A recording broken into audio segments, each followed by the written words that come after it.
அனைவருக்கும் வணக்கம். ஞான திருஷ்டிக்கான பயிற்சியை நம்ம இந்த பகுதியில பார்க்க போறோம். ஞான திருஷ்டினா என்னங்கிறது முன்பதிவுல பாத்தீங்கன்னா உங்களுக்கு தெரிஞ்சிடும். இப்ப இந்த பயிற்சிக்கு நீங்க போறதுக்கு முன்னாடி ஒரு பேப்பர் ஒரு பென் கையில் எடுத்து வச்சுக்கோங்க. கையில் எடுத்து வச்சுட்டு முதல்ல அமைதியா ஒரு இடத்துல உட்காருங்க. ஒரு 10 நிமிஷம் நல்லா மூச்சை இழுத்து மூச்சை விடுங்க. உங்க மைண்டுக்கு நீங்களே கேளுங்க, அமைதியா இருக்கிறோமா இல்லையா அப்படின்னு சொல்லிட்டு. உங்க மைண்ட் எப்ப நீங்க அமைதியா இருக்கிறீங்க அப்படின்னு சொல்லிச்சுன்னா அந்த டைம்ல எஸ் மட்டும் எழுதி வச்சுக்கோங்க. அதுக்கப்புறம் உங்களுக்கு பாத்தீங்கன்னா நாளைக்கு என்ன நடக்க போகுது அப்படின்னு யோசிங்க. நாளைக்கு நமக்கு என்ன, அதாவது உங்களை பத்தி யோசிக்க வேணாம், வேற யாராவது உங்க ஃப்ரெண்ட்ஸ் யாராச்சும் ஒருத்தர் சூஸ் பண்ணி அவருக்கு நாளைக்கு என்ன நடக்க போகுது அப்படின்னு சொல்லி முதல்ல உங்களோட அறிவிலிருந்து இதுக்கான பதில கேட்காதீங்க. உங்க மனசுல நாளைக்கு அவங்களுக்கு என்ன நடக்க போகுது, என்ன நேரத்துக்கு என்ன நடக்க போகுது அப்படின்னு சொல்லிட்டு உங்க மைண்ட்ல யோசிச்சுட்டே இருங்க. நீங்க அதை உங்களையே நீங்க ஒரு கேள்வியா கேட்கிற மாதிரி கேட்டுட்டே இருங்க. உங்களுக்கு என்னென்ன ஆன்சர் கிடைக்குதோ அதெல்லாம் பாத்தீங்கன்னா அந்த பேப்பர்ல அப்படியே எழுதி வச்சுக்கோங்க. உங்க மனசை ஒருநிலை ஃபர்ஸ்ட் படுத்துற பிறகு ஆமன் எழுதுங்க. அடுத்தது உங்க நண்பர்கள் யாராச்சும் ஒருத்தர் சூஸ் பண்ணிட்டு நாளைக்கு அவருக்கு என்னென்னலாம் நடக்க போகுது, நாளைக்கு அவர் என்னென்னலாம் செய்ய போறாருன்னு உங்களுக்கு தோணுதோ அதெல்லாம் அந்த பேப்பரை எடுத்து எழுதிக்கோங்க.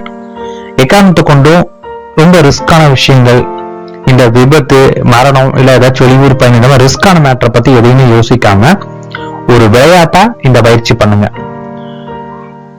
இதை ஒரு பேப்பர் எடுத்து எழுதி வச்சுட்டு அடுத்த நாள் அவருக்கு நடக்கிற விஷயங்களும் நீங்க எழுதின விஷயங்களும் எந்த அளவுக்கு சரியா இருக்குன்னு நோட் பண்ணிக்கோங்க. கன்ஃபார்மா நீங்க யோசிச்சதுக்கும் அவருக்கு நடக்கிறதுக்கும் சம்பந்தமே இருக்காது. ஆனால் அதை நீங்க நோட் பண்ணி மட்டும் வச்சுக்கோங்க. டேட் டைம்லாம் போட்டு வைங்க. தினமும் இதே மாதிரி பிராக்டிஸ் பண்ணுங்க. இது பாத்தீங்கன்னா ஒரு 10 நாளைக்கு இந்த பயிற்சியை நீங்க கண்டினியூஸா பண்ணிட்டே இருங்க.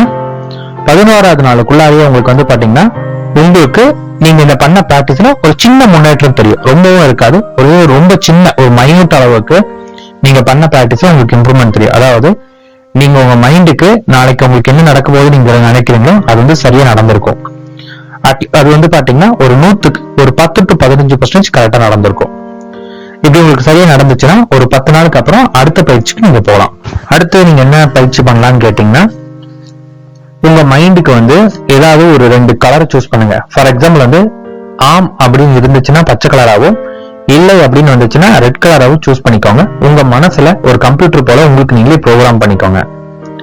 இப்ப நீங்க ஏதாவது ஒரு கேள்வி, அதாவது நாளைக்கு பாத்தீங்கன்னா அவங்க இந்த நேரத்துக்கு கோயிலுக்கு போவாங்களா அப்படின்னு உங்களுக்கு தோணுச்சுன்னா அமைதியா உட்காருங்க. நாளைக்கு உங்களோட ஃப்ரெண்டோட ஒருத்தர் பேர் சொல்லி அவரு நாளைக்கு ஒரு 11 மணி கோயிலுக்கு போவாரா அப்படின்னு உட்காருங்க. உங்க மைண்ட்ல பச்சை கலர் லைட் எரிஞ்சிச்சுன்னா அவரு போவாரு ஆம் அப்படின்னு எழுதிக்கோங்க. அதே ரெட் கலர் லைட் எரிஞ்சுன்னா போக மாட்டாரு இல்லைன்னு எழுதி வச்சுக்கோங்க. இந்த மாதிரி நீங்களே ஒரு கேள்வி கேட்டுட்டு அதுக்கு உங்களுக்கு என்ன சிக்னல்ல அந்த லைட் உங்களுக்கு கிடைக்குதுன்னு பாருங்க. அந்த கலர் உங்களுக்கு சிம்பிள்ஸ் வருதுன்னு பாருங்க.